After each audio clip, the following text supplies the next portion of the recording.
Hey everyone, and welcome to the first part of this series that I'm making about the business of corporate headshot photography. So last week I launched a video that outlined the framework that I use in my business. So all the different components that I feel that you need if you want to run a successful photography business or corporate headshot photography business. And these videos are meant to be more of a deep dive on each one of those components so we can get into the guts of it. So if you haven't seen last week's video, I recommend that maybe you start off there. If you haven't seen it, because that's going to give you an idea of what it is that I'm going to be describing and talking about in these follow-up videos. But today we are talking about the quality of your work.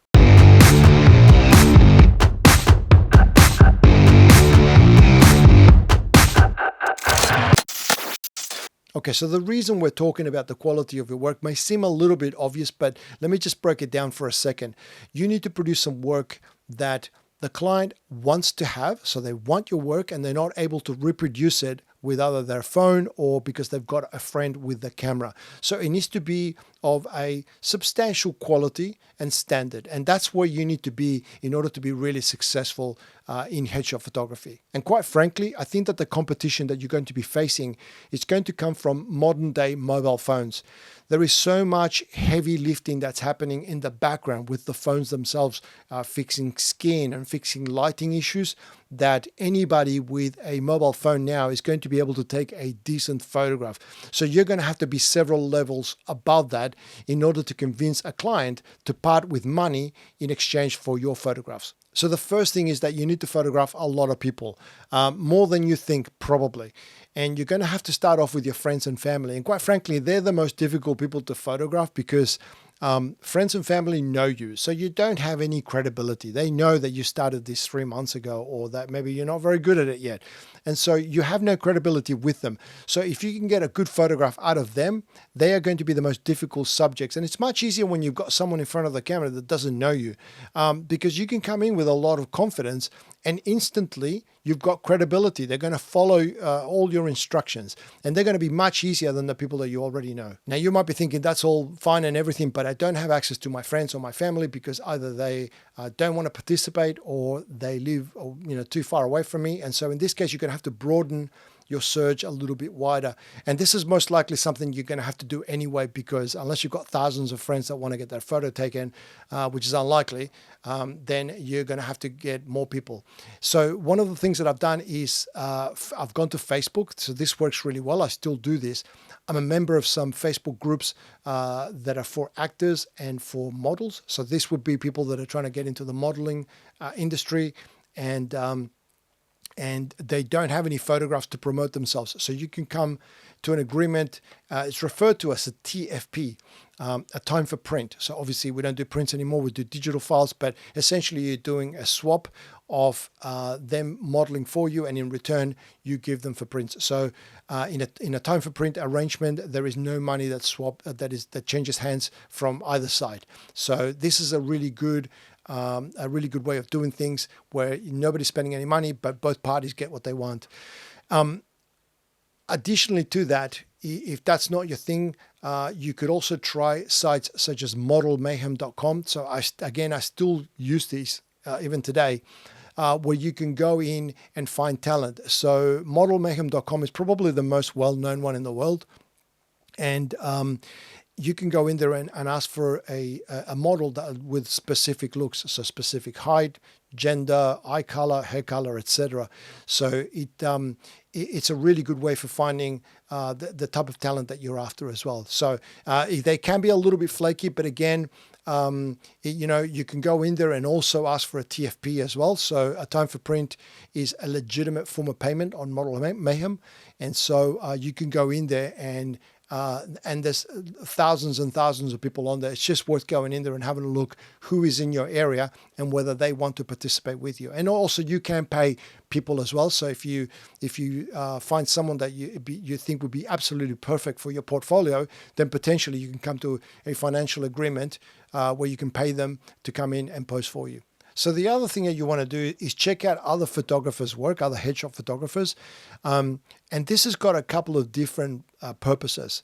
So the first thing is that obviously when you're looking at somebody else's work, you may be able to pick up on some things that you could introduce into your own style. Now, I'm not talking about copying somebody else's work.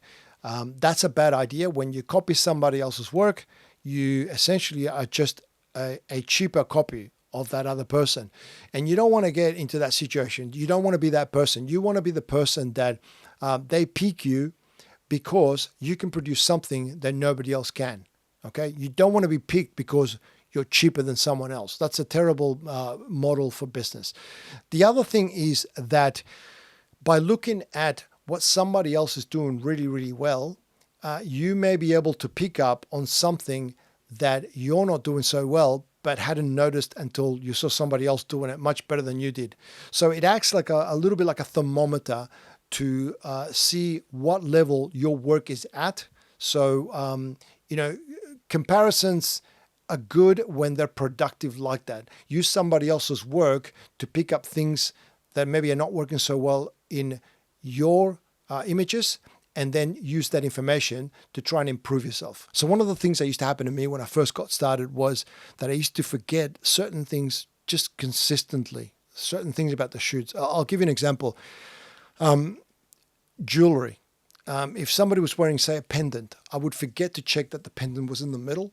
And sometimes, most often it'd be off to the side somewhere, and I wouldn't pick this up until the edit, and it used to annoy the living daylights out of me.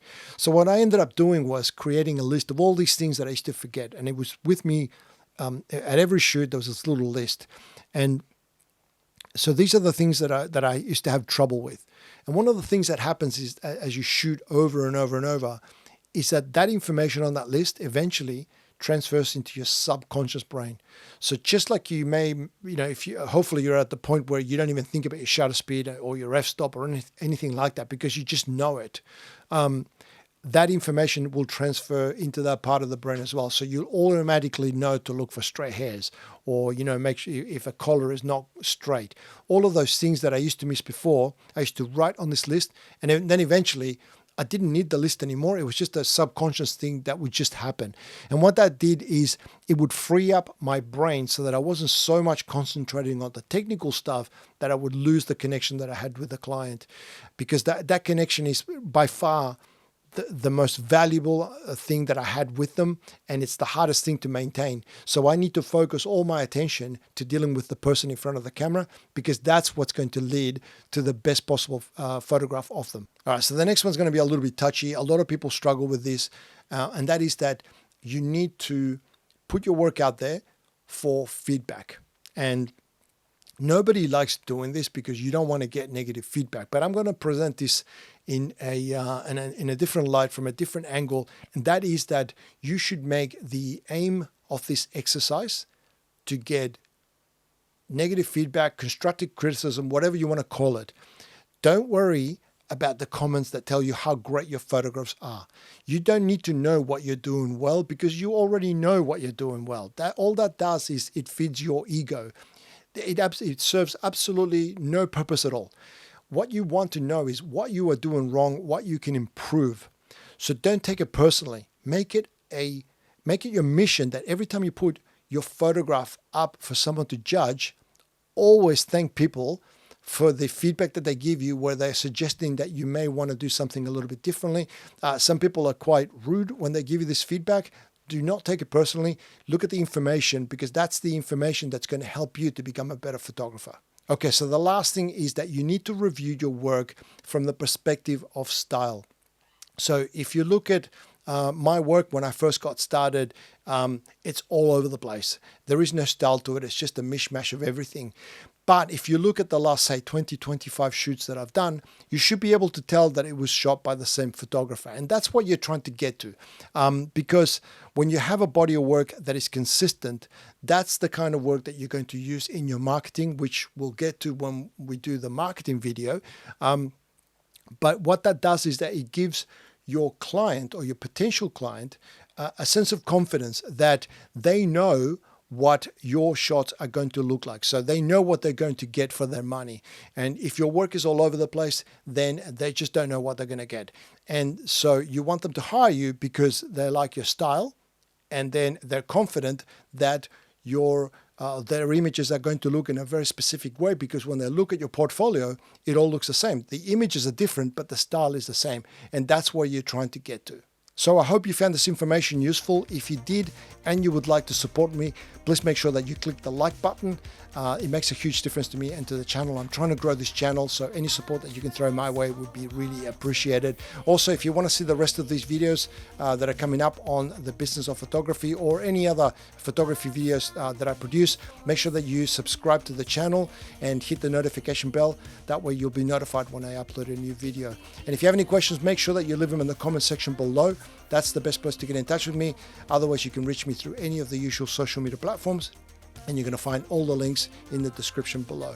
Again, I hope you enjoyed this video. I want to thank you for watching, and I'll see you next time.